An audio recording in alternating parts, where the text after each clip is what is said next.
गंगा माता ने खुद को 7 छोटी छोटी धाराओं में विभाजित कर लिया था। तो गैस अभी हम जा रहे हैं सप्तऋषि घाट पे। मेरे पीछे आप सप्तऋषि आश्रम का गेट देख रहे होंगे। ये घाट जो आप पीछे ये वाली रोड देख रहे हैं, ये मेन रोड है। और मेन रोड से आगे इसके ठीक सामने या फिर इसके ठीक बगल में जो सीढ़ियाँ हैं, इस सीढ़ी से होते हुए आप सप्तऋषि घाट पहुँच सकते हो। तो चलते हैं सप्तऋषि घाट पे। तो गाइस हम पहुंच चुके हैं सप्तऋषि आश्रम के घाट पे, जिसका कि नाम आप देख रहे होंगे गोस्वामी गणेश दत्त घाट के नाम से ये है। और यहाँ से हम अंदर की तरफ जाते हैं और दिखाते हैं आपको कि सप्तऋषि आश्रम का जो घाट है वो किस तरह का है और वहाँ पे जाकर आपको कैसा महसूस होता है। तो चलिए चलते हैं साथ में।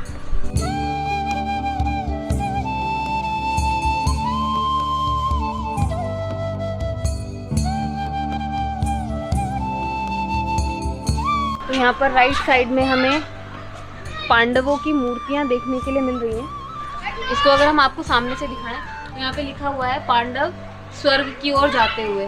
तो यहाँ पे पांडवों की ये मूर्तियाँ बहुत ही खूबसूरत तरीके से स्वर्ग की तरफ जाते हुए आपको दिखाई गई हैं, जो कि घाट के एंट्रेंस पे आपको स्टार्टिंग में ही राइट साइड में देखने के लिए मिलेगी। अंदर चलते हैं और देखते हैं यहाँ पे और क्या क्या चीज़ें आपको देखने के लिए मिल पा रही हैं। ये लेफ्ट हैंड पे लक्ष्मी विष्णु नारायण मंदिर आपको यहाँ पे देखने के लिए मिल जाएगा, जो कि रेखा पे बनी हुई है। और यहाँ पे भी ये सप्तऋषियों की मॉन्यूमेंट लगी हुई है, मूर्तियाँ स्मारक के रूप में मूर्तियाँ सप्तऋषियों की यहाँ पर लगाई गई हैं, सप्तऋषिगण की, जिनके नाम पर इस घाट का नाम सप्तऋषि घाट पड़ा है। तो सीढ़ियों से नीचे आते ही यहाँ पे गंगा माता मंदिर और लक्ष्मी नारायण मंदिर है, जो अभी फिलहाल शाम के समय पर खुला हुआ है। दोपहर में हम आए थे तो यह मंदिर बंद था। आप अंदर जाकर इसमें देख सकते हैं कि मंदिर किस तरह का बना है।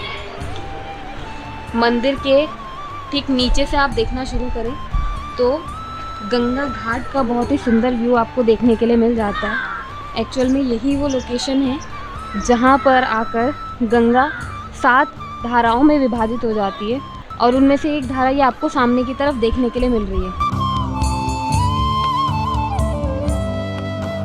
ये एक धारा जो है बहुत ही शांत स्वभाव के साथ यहाँ पे आपको बहती हुई दिख रही होगी। आगे वाले आप किसी घाट पे जाएंगे जहाँ पे ये 7 धाराएं मिल जाती हैं, तो उस घाट पर आपको गंगा का प्रवाह बहुत तेज़ देखने के लिए मिलेगा। पर्टिकुलर इस घाट पे आप देखेंगे तो गंगा बहुत ही शांत है, बहुत ही शालीनता से बह रही है। लेकिन ये घाट जितना सुंदर और शालीन दिख रहा है, ये उतना ही खतरनाक भी है, क्योंकि यहाँ पे एक बोर्ड भी लगा हुआ है कि यहाँ पर घाट बहुत गहरा है, तो आप ज़्यादा आगे ना जाएँ, अदरवाइज़ आपको डूबने का खतरा यहाँ पर है।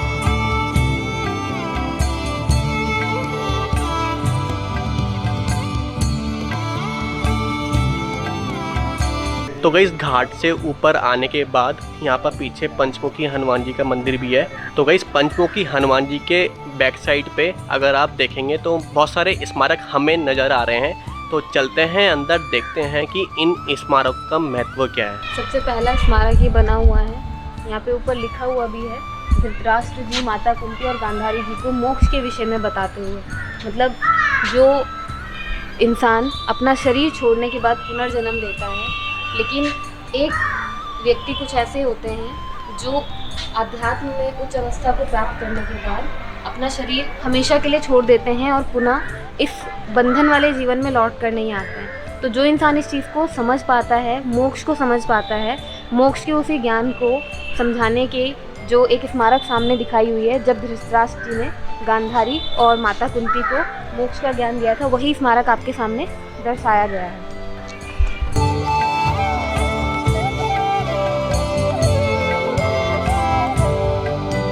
ये हम बैक साइड में आ चुके हैं। जो हनुमान मंदिर है, पंचमुखी हनुमान मंदिर, उसके जस्ट बगल में एक समाधि स्थल बना हुआ है। अभी फ़िलहाल हम उसके बैक साइड पे हैं।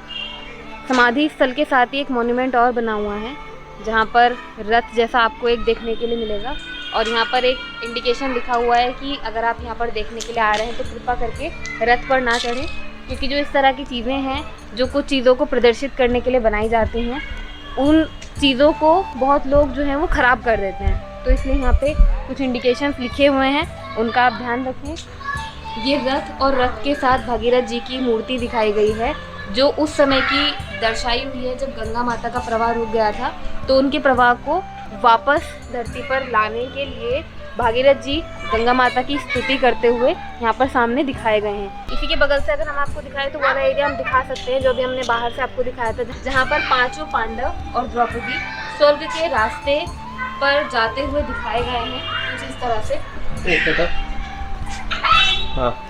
जहाँ पर पांचों पांडव और द्रौपदी स्वर्ग के रास्ते की ओर जाते हुए दिखाए गए हैं कुछ इस तरह से। ये सामने जो एक मॉन्यूमेंट आप देख रहे हैं ये यमराज का सिंबल है, मतलब ये बेसिकली यमराज को दिखाने के लिए कि यमराज के पीछे पीछे वो लोग स्वर्ग के रास्ते पर जा रहे हैं। तो इस तरह के मॉन्यूमेंट्स यहाँ पर बने हुए हैं। समाधि स्थल के लिए यहाँ पे एंट्री गेट भी आप चाहें तो यहाँ से अंदर जा सकते हैं, बट हम लोग अभी अंदर इसमें नहीं जा रहे हैं। चलते हैं यहाँ से वापस और घाट से होते हुए एक बार हनुमान गुफा अगर हम आपको दिखा पाएँ तो हनुमान गुफा को भी हम आपको दिखाते हैं। ये समाधि स्थल जो हमने अभी आपको बैक साइड से दिखाया था, ये समाधि स्थल गोस्वामी गणेश दत्त जी का है, जिन्होंने यहाँ पर सप्त ऋषियों ने जिस स्थान पर तपस्या करी थी उस स्थान पर उन्होंने 1943 में प्रॉपर एक आश्रम का निर्माण करवाया, और जब उनकी डेथ हो गई तो उसके बाद स्मारक के तौर पर उनका समाधि स्थल भी यहाँ पर बनाया हुआ है। तो गाइस हम बैठे हुए हैं सप्तऋषि आश्रम के घाट पे, और मैं आपको ये बताना चाहता हूँ कि सप्तऋषि आश्रम की स्थापना क्यों हुई। तो गाइस सप्तऋषि आश्रम की स्थापना 1943 में हुई थी। ये आश्रम बहुत ही ज़्यादा प्रचलित है अपने आप में और बहुत ही ज़्यादा जाना जाता है। यहाँ पे सामने गंगा की जो धारा एक हमें जाती हुई दिख रही है, इसी के पीछे से दूसरे एरिया से अगर हम दिखा सकेंगे आपको तो ज़रूर दिखाएंगे। एक्चुअल में गंगा जी की जो धारा है यहाँ पर वो 7 भागों में विभाजित हो जाती है, और पौराणिक कथाओं के अनुसार ऐसा सुनने के लिए मिलता है कि जो सप्तऋषि थे उन्होंने यहाँ पर आकर जो सप्तऋषि आश्रम वाली जो प्लेस है वहाँ पर तपस्या करी थी, और क्योंकि गंगा का स्थान बिल्कुल बगल में ही है तो गंगा के आवाज़ की वजह से ध्यान में जो प्रॉब्लम्स होती थी, जो डिस्टर्बेंसेस होते थे, वो डिस्टर्बेंसेस ना हो, इसलिए गंगा माता ने खुद को 7 छोटी छोटी धाराओं में विभाजित कर लिया था ताकि उनका जो प्रवाह है और उस प्रवाह की जो आवाज़ है वो कम हो जाए और ऋषियों को तपस्या करने में यहाँ पे दिक्कत ना हो। तो इस तरह की पौराणिक कथा यहाँ के बारे में प्रचलित है। और ये जो 7 धाराएं आप यहाँ पे आकर देखेंगे, ये 7 धाराएं आगे जाकर मिल जाती हैं, जो नील धारा के नाम से बहुत फेमस है, और उसको देखने के लिए लोग काफ़ी दूर दूर से यहाँ पर आते हैं। और सप्तऋषि घाट और सप्तऋषि आश्रम अपने आप में बहुत फेमस है। जिस तरह से हरिद्वार के कुछ मुख्य स्थान हैं, हर की पौड़ी जो कि यहाँ से लगभग 5 किलोमीटर की दूरी पर है, भारत माता मंदिर जो यहाँ से कुछ 200-300 मीटर दूर है, इस तरह से सप्तऋषि आश्रम और सप्तऋषि घाट भी यहाँ के कुछ मुख्य स्थानों में आता है। यहाँ की वाइब्स बिल्कुल वैसी ही हैं जैसी शांति कुंज की हैं, जैसी ऋषिकेश गंगा घाट की हैं, या फिर किसी भी ऐसी स्थान की हैं जहाँ पर तपस्या हुई है, जहाँ पर कोई यज्ञ चलता है, कोई साधना हुई है। तो उस वाइब को आप यहाँ पर आकर महसूस कर सकते हैं। हम लोग यहाँ पर काफ़ी समय बिता चुके हैं और काफ़ी अच्छा हमें महसूस हो रहा है, तो आप लोग भी इस चीज़ को महसूस कर सकते हैं। सप्तऋषि आश्रम और सप्तऋषि घाट की इन वाइब्स को महसूस करने के लिए आप बिल्कुल यहाँ पर आ सकते हैं। मैंने जो आपको अभी दिखाया, जो 5 पांडव थे वो यहाँ से होते हुए गए थे, इसलिए वो स्मारक 5 पांडवों की यहाँ पर बनी हुई है घाट के ठीक बगल में। काफ़ी सारी इस तरह की पौराणिक कथाएं इस घाट से और इस आश्रम से जुड़ी हुई हैं, लेकिन यहाँ पर आकर यहाँ के एनवायरनमेंट को हम महसूस कर सकते हैं, यहाँ की वाइब्स को हम फील कर सकते हैं। इस तरह के एनवायरनमेंट में अगर आप अपने डेली रूटीन से हट के कुछ समय के लिए आते रहें तो ये आपको रिफ़्रेश कर देता है और आप अपने डेली रूटीन के वर्क को आई थिंक और अच्छे से कर पाएंगे। तो इस तरह की जगहों को हमें टाइम टू टाइम विजिट करते रहना चाहिए।